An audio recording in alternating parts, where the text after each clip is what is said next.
Exile decks love playing cards from anywhere but your hand. But what if every card you cast from Exile also made you a treasure?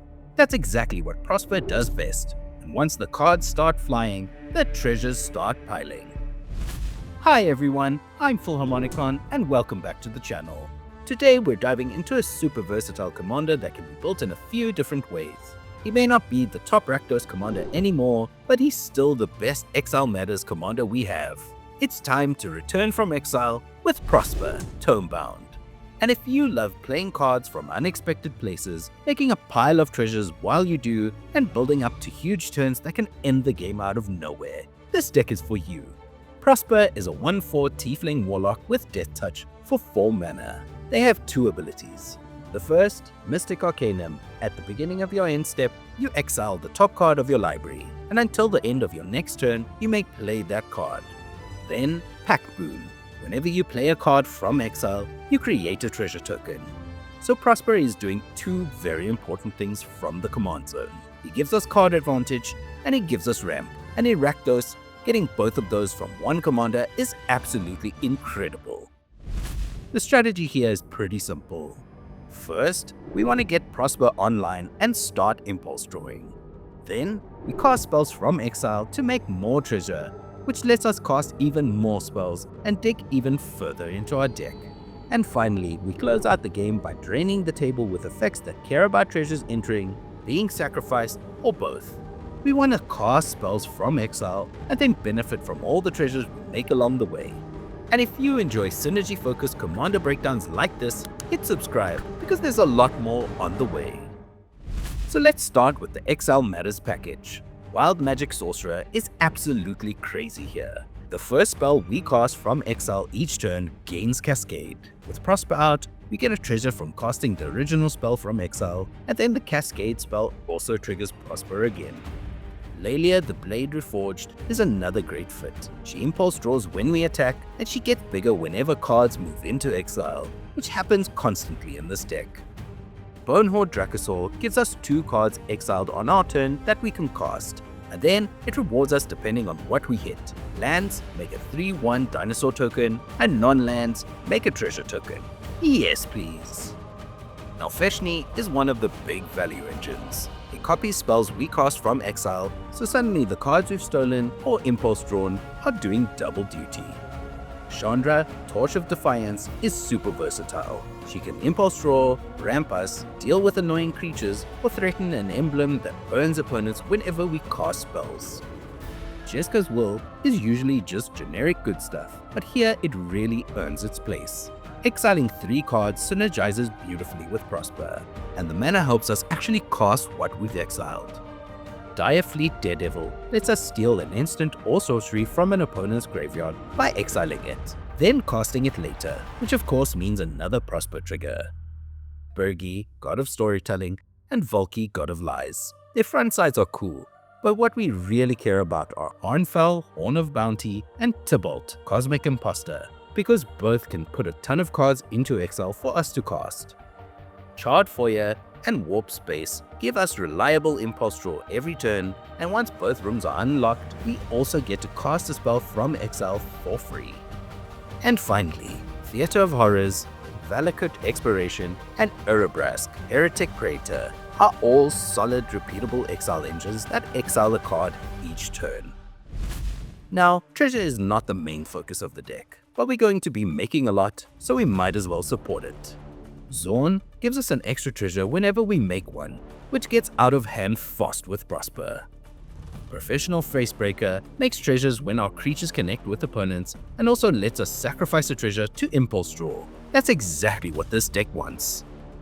Academy Manufactor turns every treasure into a treasure, a food, and a clue. So even though we're only making treasure, this turns them into a much bigger pile.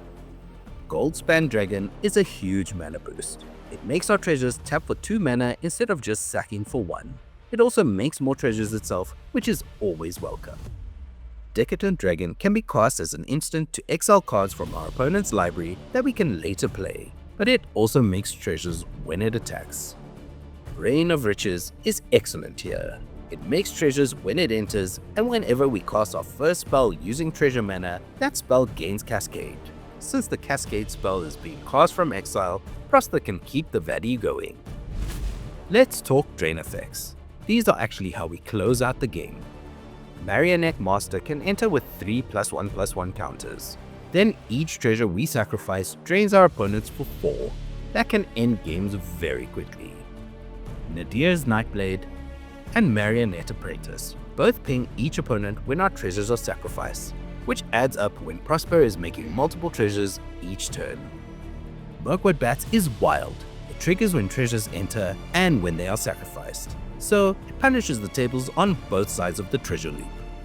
Reckless Fireweaver and Whiffstalker Ardent both care about artifacts entering, which means every treasure becomes damage.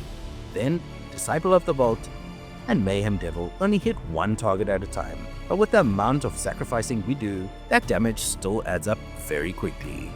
Then Passionate Archaeologist doesn't care about treasures directly.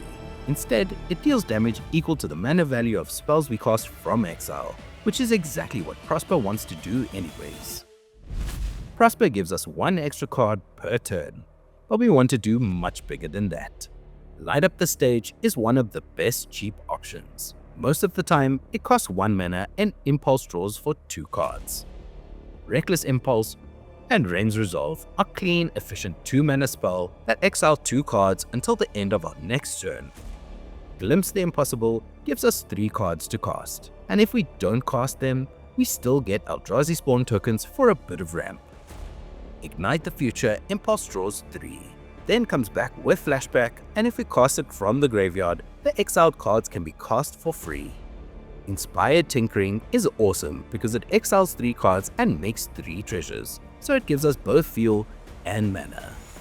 Commune with Lava and Zenith Festival are huge scalable impulse draw spells, letting us exile as much as we can afford.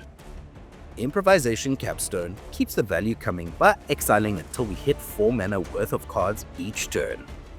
Apex of Power is the big explosive one.